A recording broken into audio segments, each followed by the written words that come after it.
जय माता दी, जय श्री राम। आज हम श्री रामचरितमानस, जो भगवान श्री राम जी की विशेष महिमा का ऐसा अनुपम ग्रंथ है, जिसकी महिमा को हम श्रवण कर रहे हैं, जिसमें बाल कांड का अध्ययन चल रहा है और बड़ा मनोहर विषय चल रहा है कि कैसे भगवान राम और लक्ष्मण जनकपुरी पहुंचते हैं। वहां के लोगों की, उनको देखकर वहां सीता जी की सखियों की क्या दशा है और सीता जी कैसे उनको एक नजर में देखते ही मोहित हो गई हैं, और एक तरफ चिंतित भी हैं कि जनक जी ने स्वयंवर का जो रखा है, ये बच्चे बड़े कोमल हैं, ये कैसे उस धनुष को तोड़ सकते हैं। तो आज हम उनकी महिमा को जानते हैं और बड़ा मनमोहक विषय जो चल रहा है, बड़ी मनमोहक महिमा जो चल रही है, उसको हम श्रवण करते हैं। तो चलो श्रवण करें भगवान श्री राम जी की महिमा को। अरुणोदय कुचे कुमुद उड़गन जोत मलीन, जिमी तुम्हार आगमन सुनी भय निरपति बलहीन। सब राजा रूपी तारे उजाला करते हैं, पर वे धनुष रूपी महान अंधकार को हटा नहीं सकते। रात्रि का अंत होने से जैसे कमल, चकवे, भोरे और नाना प्रकार के पक्षी हर्षित हो रहे हैं, वैसे ही हे प्रभु, आपके सब भक्त धनुष टूटने पर सुखी होंगे। सूर्य उदय हुआ, बिना ही परिश्रम अंधकार नष्ट हो गया, तारे छिप गए, संसार में तेज का प्रकाश हो गया।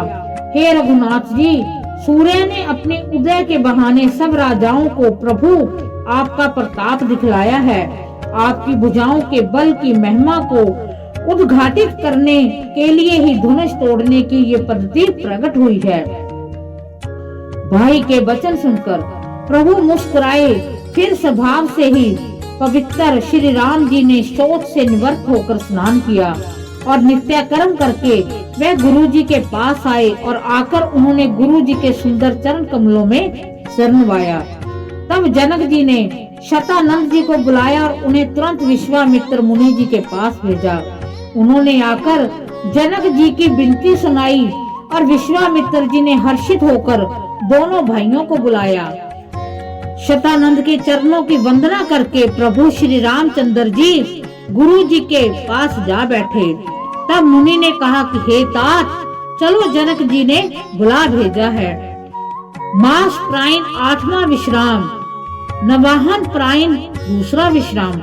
चलकर सीता जी के स्वयंवर को देखना चाहिए, देखें ईश्वर किसको बढ़ाई देते हैं। लक्ष्मण जी ने कहा कि हे नाथ, जिस पर आपकी कृपा होगी वही बढ़ाई का पात्र होगा, धनुष तोड़ने का श्रेय उसी को प्राप्त होगा। इस श्रेष्ठ वाणी को सुनकर सब मुनि प्रसन्न हुए, सभी ने सुख मानकर आशीर्वाद दिया।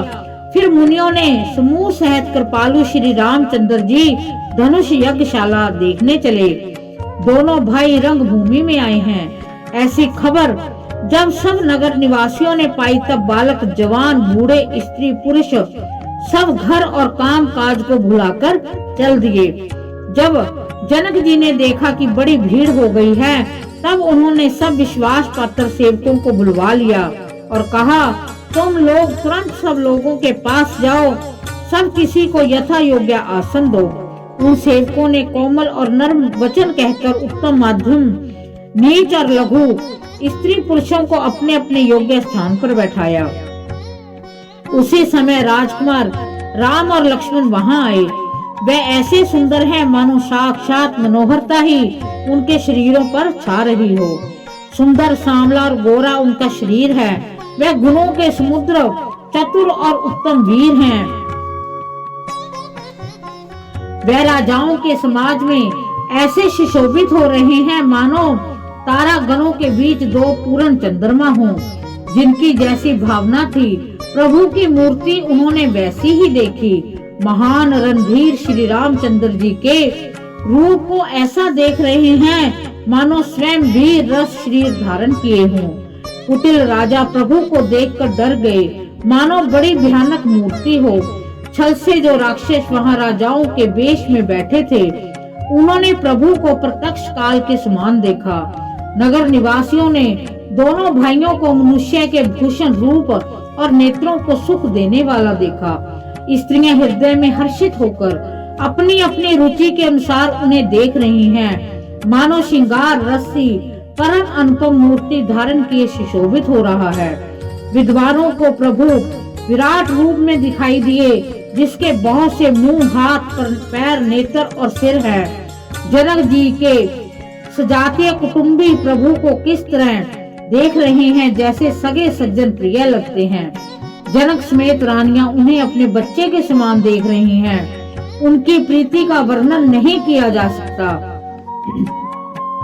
योगियों को वह शांत, शुद्ध, सम और श्वेत प्रकाश परम तत्व के रूप में दिखे।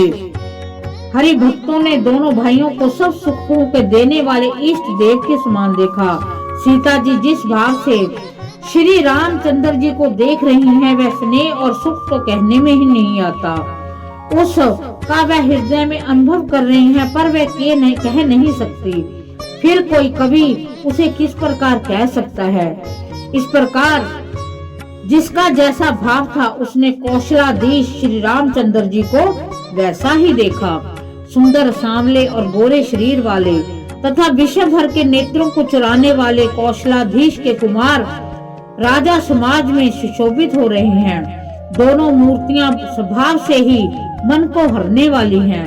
करोड़ों कामदेवों की उपमा भी उनके लिए तुच्छ है।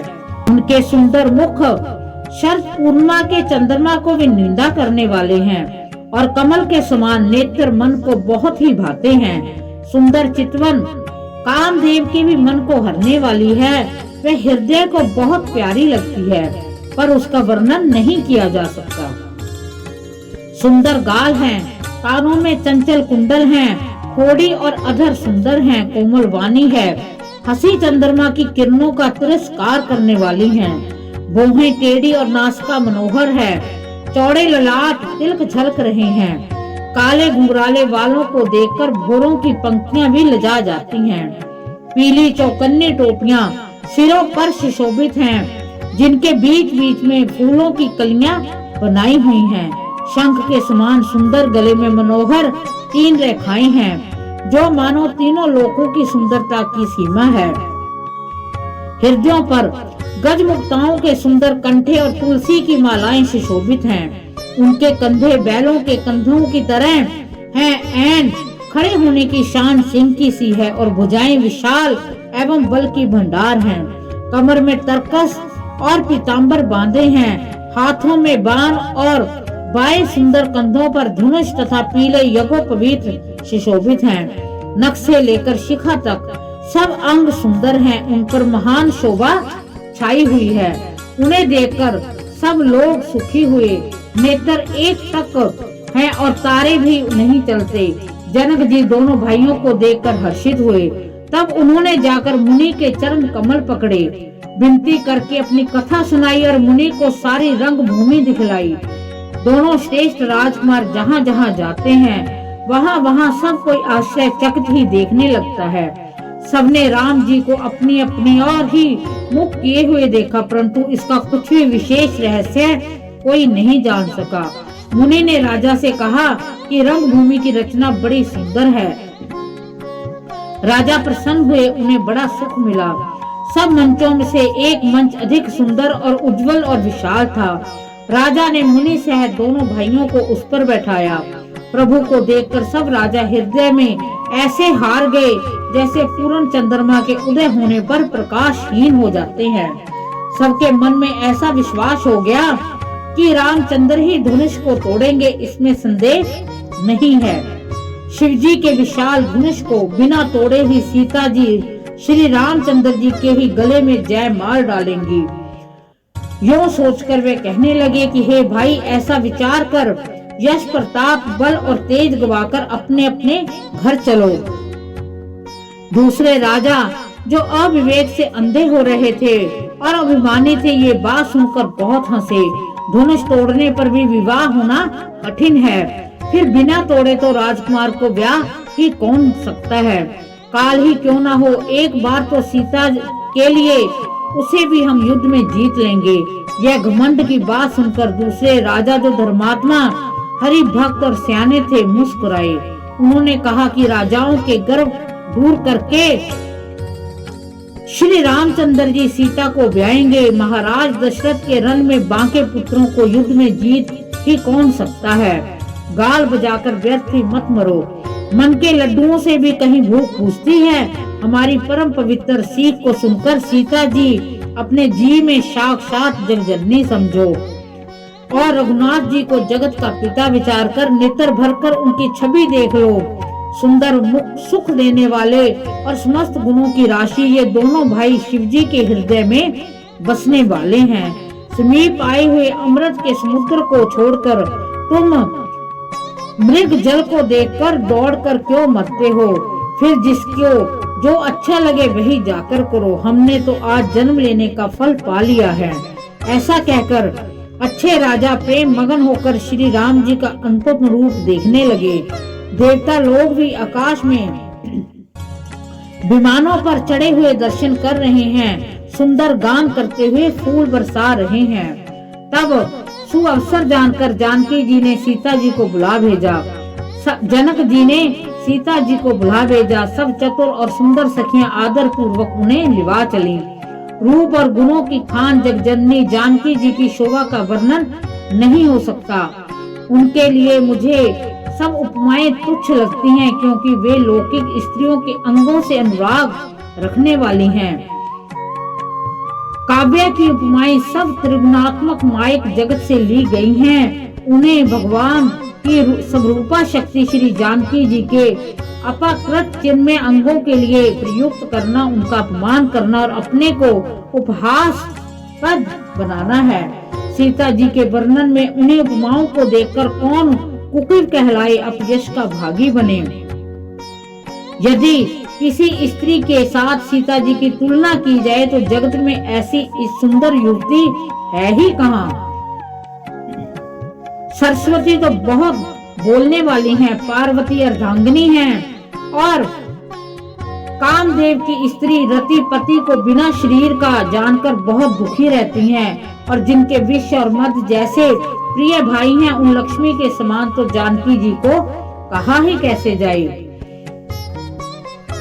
जिन लक्ष्मी जी की बात ऊपर कही गई है वे निकली थी खारे समुद्र से, जिसको मथने के लिए भगवान ने अति कर्कश पीठ वाले कच्छप का रूप धारण किया।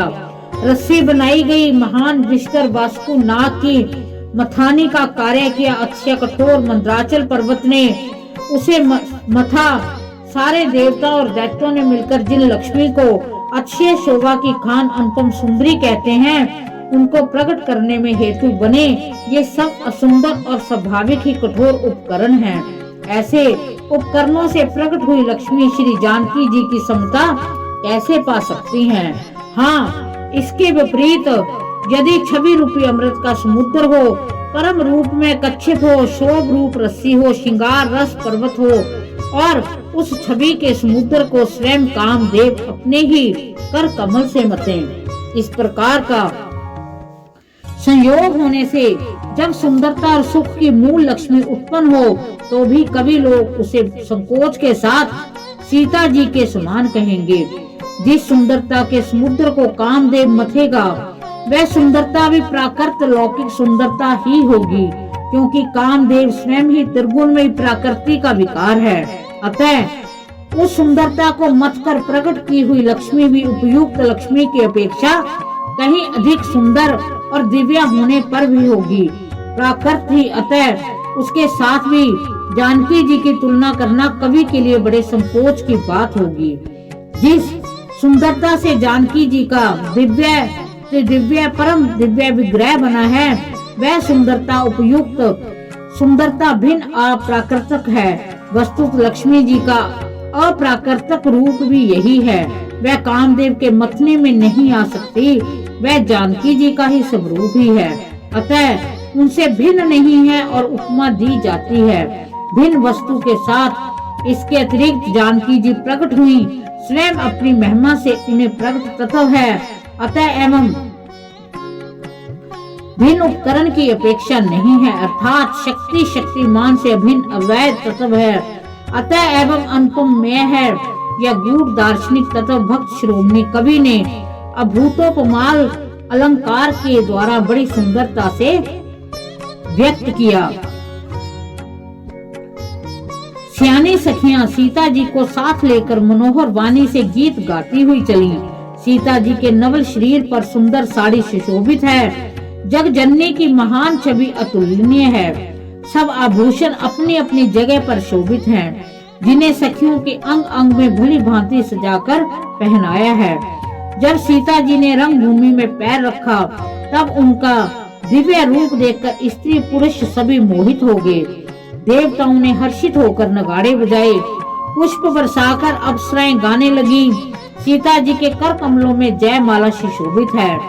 सब राजा चकित होकर अचानक उनकी ओर देखने लगे। सीता जी चकित से श्री राम जी को देखने लगी। तब सब राजा लोग मोह के वश में हो गए। सीता जी ने मुनि के पास दोनों भाइयों को देखा। उनके नेत्र अपने खजाना पाकर ललचाकर वहीं श्री राम जी में जा लगे और स्थिर हो गए। परंतु गुरुजनों की लाश से बहुत बड़े समाज को देखकर सीता जी सकुचा गईं। वह श्री रामचंद्र जी को हृदय में लाकर सखियों की ओर देखने लगी। श्री रामचंद्र जी का रूप और सीता जी की छवि देखकर स्त्री पुरुषों ने पलक मारना छोड़ दिया। सभी अपने मन में सोचते हैं पर कहते सकुचाते हैं। मन ही मन वे विधाता से विनय करते हैं, हे विधाता, जनक की मूर्खता को शीघ्र हर लीजिए। हमारी ही ऐसी सुंदर बुद्धि उन्हें दीजिए जिससे बिना ही विचार किए राजा अपना प्राण छोड़कर सीता जी का विवाह श्री राम जी से कर दे।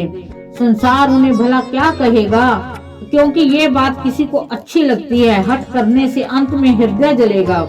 सब लोग इसी लालसा में मगन हो रहे हैं कि जानकी जी के योग्य वर तो ये सांवला ही है। तब राजा जनक बंदी जनों भाटों को बुलाया और विद्यावली वंश की कीर्ति गाते हुए चले आए। राजा ने कहा, जाकर मेरा प्रण सबसे कहो। भाट चले, उनके हृदय में कम आनंद न था। भाटों ने श्रेष्ठ वचन कहा कि हे पृथ्वी की पालना करने वाले सब राजगण सुनिए, हम अपनी भुजा उठाकर जनक जी की विशाल प्रण को कहते हैं। बोले बंदी बचन वर, सुने सकल महिपाल, पन विदे कर कहे हम, भुजा उठाए विशाल। इस प्रकार हमने भगवान श्री राम जी की विशेष महिमा का पाठ बालकांड में ऐसे पाठ को श्रवण किया कि जिसमें तुलसीदास जी के पास शब्द नहीं है कि वो भगवान की राम की सुंदरता और माँ सिया जी की सुंदरता को कैसे बखान कर सके। और एक जनकपुरी के लोगों की शंका दिखाई है कि जनक जी को भगवान ऐसा बनाए कि वो अपना प्रण छोड़ दें। कहीं ऐसा ना हो कि भगवान राम को वो वर में ना ले सके, क्योंकि जनक वासियों को लगता है कि भगवान राम ही सीता जी के योग्य वर है। तो ऐसी हमने महिमा भगवान श्री राम की, भगवान विष्णु की विशेष स्वयं ही रची हुई महिमा को हमने श्रवण किया। इसमें कवि ने, तुलसीदास जी ने बताया कि जिसकी जैसी भावना होती है वैसा ही वो दिखता है। जो ऋषिगण थे उन्हें वो अपने चतुर्भुज रूप में दिखाई दे रहे थे, जो माताएं थी उन्हें वो पुत्र के रूप में दिखाई दे रहे थे। जनक जी को और उनकी पत्नी को, सीता जी की माँ को वो अपने पुत्र के रूप में दिखाई दे रहे थे। और जिस तरफ जो देखता था वहीं भगवान श्री राम का मुख दिखता था और उनकी विशेष महिमा। और सीता जी ने जिस भाव से देखा उसी भाव से भगवान श्री राम जी उनको प्राप्त हुए। और आगे हम श्रवण करेंगे कि कैसे उन्होंने धनुष तोड़ा और कैसे माँ सिया को अपने वधू के रूप में उन्होंने लिया, उन्होंने वर लिया। तो बड़ी महिमा, बड़ी प्यारी महिमा, बड़ी मीठी महिमा और बड़ी आनंद देने वाली, जो मन को भोरी भोरी आनंद से भर देती है। एक एक रोम हमारा आनंद से भरा जाता है। तो हम भगवान श्री राम से, भगवान विष्णु से, माँ लक्ष्मी जी से और माँ सिया से प्रार्थना करते हैं कि इस पाठ में हमसे कोई भी गलती हो गई है उसे वो क्षमा करें और हमारे पाठ को स्वीकार करें। हमारे घर की जो भी विघ्न बाधाएं हैं उसको दूर करें और इस पाठ के जो भी प्रभाव है, जो भी अच्छा प्रभाव है हमारे लिए, सत्संगति का जो प्रभाव है वो हमारे लिए विशेष महिमा का प्रभाव बने। इसी के साथ जय माता दी, जय श्री राम।